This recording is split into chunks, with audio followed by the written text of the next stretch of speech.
Prologue. Before one girl and another even younger one stood a figure in full plate armor brandishing a sword. The blade swung, sparkling in the sunlight. It seemed to say that taking their lives in a single stroke would be an act of mercy. The girl shut her eyes. She didn't want to bite her lower lip. She had no choice but to accept what was about to happen. If she had even a little power, she probably would have been able to shove the figure away and escape. But she was powerless. And so there was only one ending. She would die. The blade came down, the pain still hadn't come. She unscrunched her eyes. The first thing she saw was the sword stopped mid-swing. The next was the figure holding the sword. The knight was practically frozen, looking at something off to her side. His unprotected stance manifested his internal shock. The girl turned to follow his line of sight and saw despair. It was darkness. A patch of raven black, ultra-thin, but so deep it seemed as if it went on for. It was an oval rising up out of the ground. Its bottom half was cut off. It was a curious sight, but at the same time, it made her feel indescribably uneasy. A door, she thought when she looked at it. A heartbeat later, she would be proven correct. Something glided out of the darkness, and when she saw what it was, a dry shriek escaped her lips. A human would have no chance against this being. Hazy red light flickered like a flame in the vacant orbs of a bleached white skull. The gaze was trained unfeelingly on the girls as if they were live prey. Skinless, fleshless hands, both sublime and terrible, clutched a staff. The staff was so gorgeous it seemed to be the concentration of all the world's beauty. It was as if death had donned an intricately ornamented raven black robe and been born into this world from another, along with the darkness. The air instantly froze. At the entrance of the absolute, even time seemed to stop. As though her soul had been taken, the girl forgot to breathe. With no sense of time, inhaling was difficult. She nauseously gulped for air. A messenger from beyond has come to lure us away. But that didn't seem right. The night behind them had frozen as well. She heard an exhalation that could not even be called a scream, but she didn't know if it had been her trembling little sister, or the knight with the sword before them. Death's fingers, only the bones, picked clean, were left stretched out slowly. Then they violently snatched at not the girls but the knight. She wanted to look away, but she was too scared. She felt that if she looked away, the monster would transform into something even more horrible. Grasp heart. Death incarnate made a clenching motion. Metal clanged noisily next to the girl. She was scared to take her eyes off Death, but her curiosity won. She looked at the knight lying face down on the ground. He wasn't moving. He was dead. Yes, dead. The danger threatening to take her life had evaporated in a laughably simple way, but she couldn't celebrate. Death had only assumed a more concentrated form. It sensed the fear in her gaze with its entire body and moved toward her. The darkness that had been contained within her field of vision began to expand. It was going to swallow them up. She hugged her sister close. The idea of running away didn't even occur to her anymore. If her opponent had been a human, she might have been able to act on the faint hope of maybe. But the being before her dashed that hope as if it were nothing. Please let it not hurt, at least. That was the most she could hope for now. Her little sister clung to her waist, shaking with fear. She wanted to save her, but she couldn't. All she could do was apologize for her powerlessness and pray that they would die together so she wouldn't be lonely. And then Chapter 1, the end, and the beginning in the year 2138, there exists something called a DMMORPG. This stands for Dive Massively Multiplayer Online Role-Playing Game. While connected via an intracranial nanocomputer network called a neuro-nano interface, which combines the best of cyber and nanotechnology, players experience physical sensations as if they were really inhabiting an imaginary world. In other words, you play as if you're actually in the world of the game. And among all the various DMMORPGs that had been developed, one stood above the rest: Yggdrasil. It had been released 12 years earlier, in 2126, by a Japanese developer who had been waiting for just the right moment. Compared to other DMMORPGs at the time, Yggdrasil gave players an incredible amount of freedom.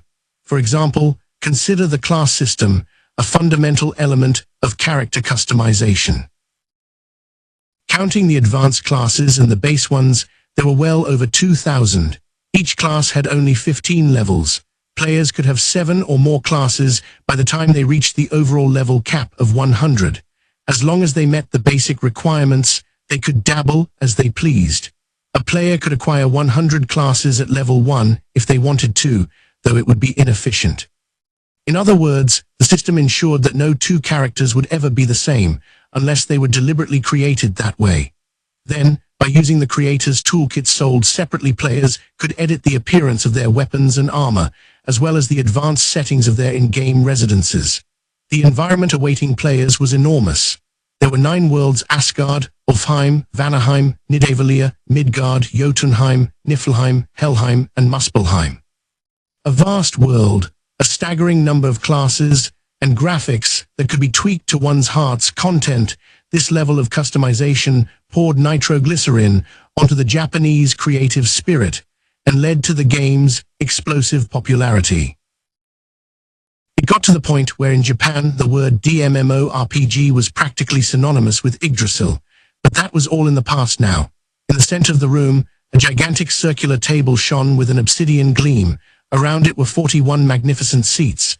Most of them, however, were empty. Once all the seats had been filled.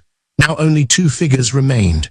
One wore an extravagant raven-black academic robe with purple and gold trim. The collar was perhaps a bit over-embellished, but strangely it suited the wearer. The bare head of the figure had neither skin nor flesh, just bone.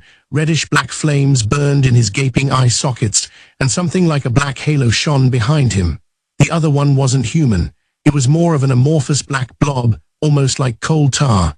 Its constantly shifting surface meant that it had no fixed shape. The former was an elder, like an undead being. That was what remained of a caster who had pursued magic ability to its extreme, and the most elite type, an overlord.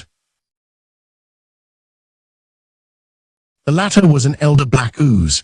This was a slime race that had some of the most powerful acid abilities in the game. Both races occasionally appeared as monsters in the most difficult dungeons.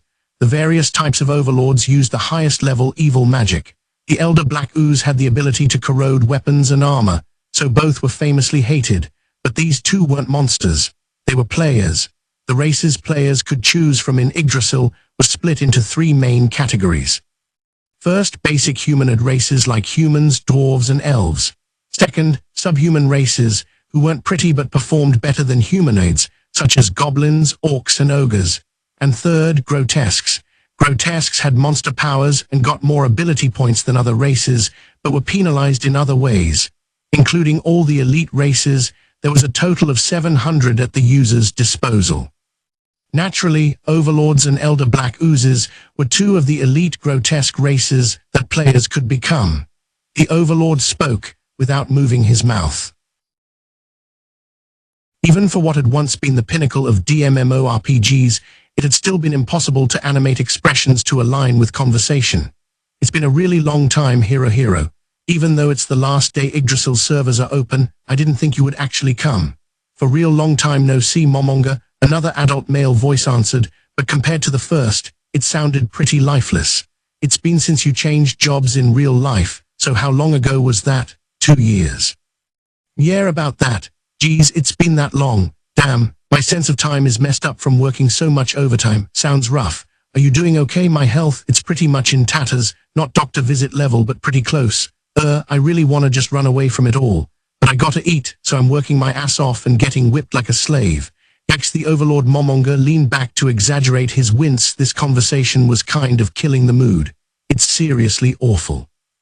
Momonga was already put off, but Hero's follow-up sounded exactly as awful as he said things were. Their gripes about their jobs in reality gathered steam, how their subordinates had no communication skills, how the spec documents were liable to change from one day to the next, how their bosses would grill them if they didn't meet their quotas, how they could barely ever go home because there was too much work, their abnormal weight gain caused by the crazy hours they kept, the increasing number of pills they took. At some point, it was like a dam broke inside Hero, and Momonga shifted to a listening role as the complaints flooded out. Talking about one's real life in a fantasy world was frowned on by many. Please keep your reality out of my daydream was certainly an understandable sentiment, but these two didn't feel that way. There were 2 requirements that all members of their guild, Aints Ul Gaun, had to meet. One was that members had to be working adults. The other was that they had to play grotesques. Since that's the type of guild it was, Real-life work woes were a common topic of discussion. This was fine with the members. The conversation these two were having was an everyday occurrence in Aints Ul Gown. Enough time had passed that Hero's muddy flood of grievances had calmed to a clear stream. Sorry, I don't mean to just whine, but I can't really talk about this stuff in real life, you know. A part of him that must have been his head wiggled. Momonga took it as a bow of apology and said, "Don't worry about it, Hero. You accepted my invitation to come tonight, even though you're exhausted, so listening to some complaints is the least I can do. I'll take as many as you've got." Hero seemed a bit livelier than before and gave a weak chuckle. "Really though, thank you, Momonga. I'm glad I was able to log in today and see you after so long. It makes me glad to hear you say that, but I should probably get going soon." Hero's tentacles began moving in midair. He'd opened his menu.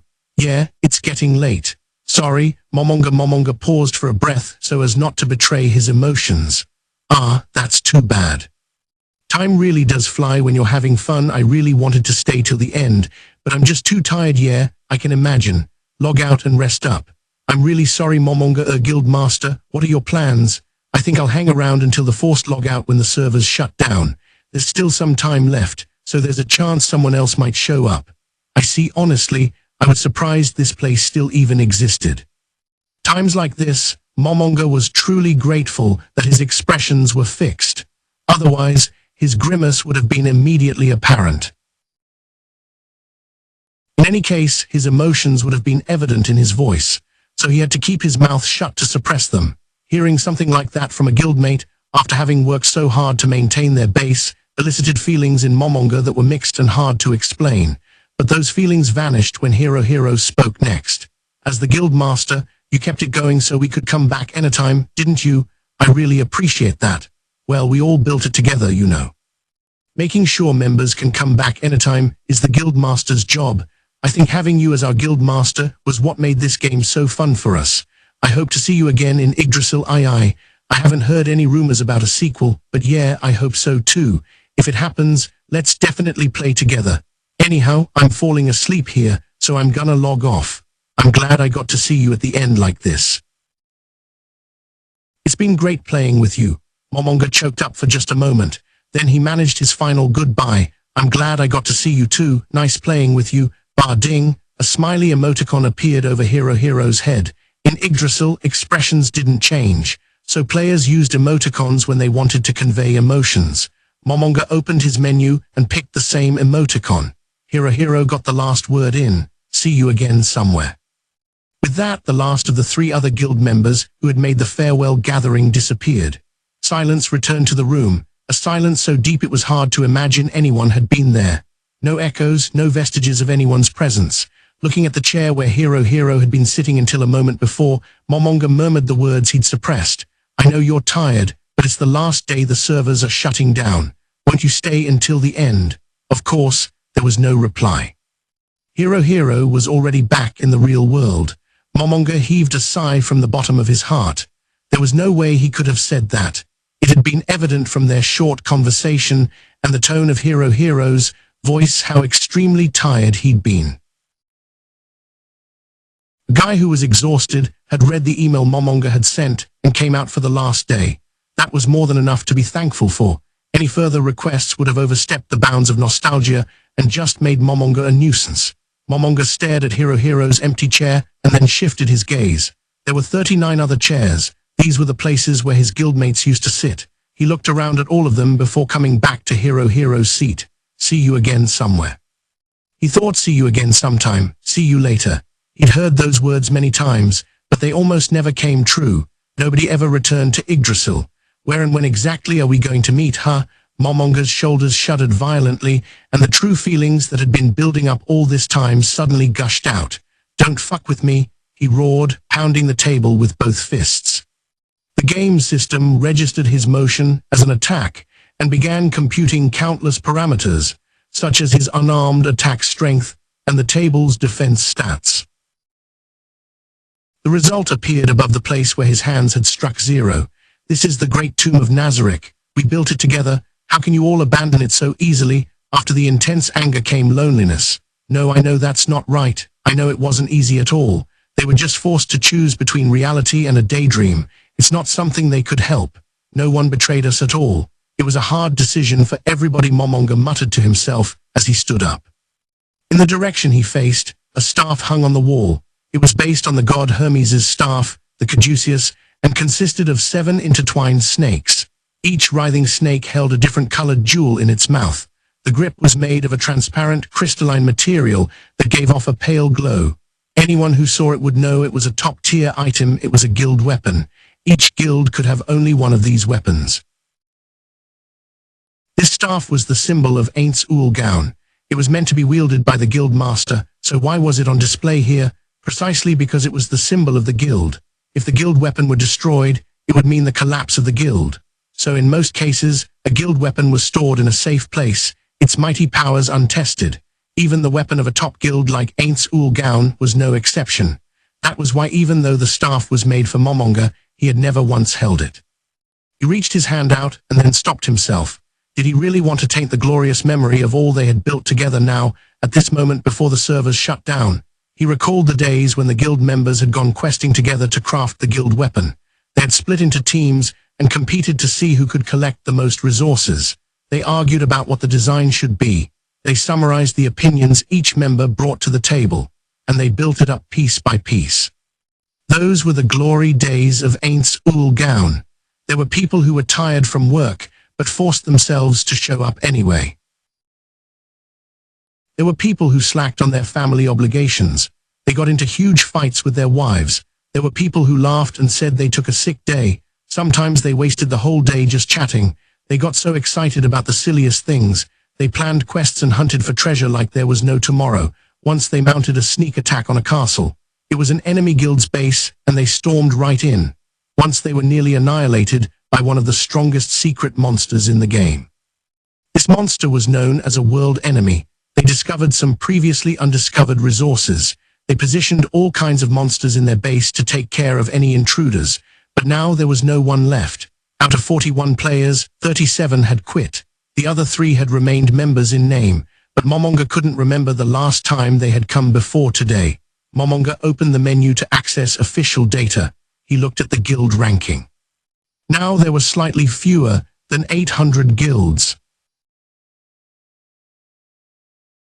Once they had been ranked 9th, but they had fallen to 29th. This is our rank on the last day, huh? The lowest they'd ever been was 48th. That they had only slipped that far was not thanks to Momonga's efforts, but to the items left by former guildmates, what remained of the guild's former glory. It was a wreck now, but it had had its heyday. And the fruit of that period was their guild weapon, the staff of Aints Ul Gaun. Momonga didn't want to tarnish the memories harbored there, but a rebellious feeling also smoldered within him. Aints Ul Gaun valued majority rule. Although Momonga's title was guild master, the duties he performed were mostly routine, often communication-type tasks. Maybe that's why now that no one was left, he thought for the first time that he'd like to try claiming a guild master's rights. Well, I can't do it looking like this, he muttered, and went into the menu. He would equip himself in a manner befitting the master of a top guild. The gear in Yggdrasil was classified by how much data it contained. The more data, the better the item. Players started with low-tier gear, then medium tier, upper tier, superior tier, legacy, relic, legend, and finally god tier, the highest possible tier. 9 rings, each with its own power, adorned Momonga's 10-finger bones. His necklace, gauntlets, boots, cape, cloak, and circlet were all god tier. From a monetary point of view, each item was an astonishingly rare and valuable treasure. The splendid robe hung from his shoulders. A reddish-black aura shimmered up from beneath his feet, giving him an ominous, evil appearance. He wasn't using a skill. The robe data had room, so he had plugged in an ominous aura effect. It wasn't like anything would happen if someone touched it. Out of the corner of his eye, Momonga saw various numbers pop up to indicate his stat increases. Having fully equipped himself, he nodded in satisfaction. Now he looked like a guild master. Then he reached out and grasped the staff of Aints Ul Gaun. The moment it was in his hands, it began radiating a shimmering, dark red aura. Anguished human faces would occasionally form, warp, and dissipate. They seemed so real one could almost hear their tortured cries. Maybe we went a little overboard. Finally, on the last day the servers were running, this elite staff was in the hands of its rightful owner. While confirming the icons indicating his dramatic stat boosts, he still felt lonely. Well, symbol of the guild, shall we see what you can do? Or should I say symbol of my guild? Momonga left the room they called the round table. Anyone with a guild member ring would appear there when they logged in, unless they specified a different location. If anyone was coming back today, they would be standing by in that room. But Momonga understood that there was practically no chance of any other guild members making an appearance. He was the only player left who wanted to spend the final moments of the game in the great tomb of Nazarick. Suppressing the surging waves of his emotions, Momonga walked silently through his palace. It was a majestic, ornate world reminiscent of Neuschwanstein Castle. Chandeliers hung at regular intervals, shining warm light from the high ceilings.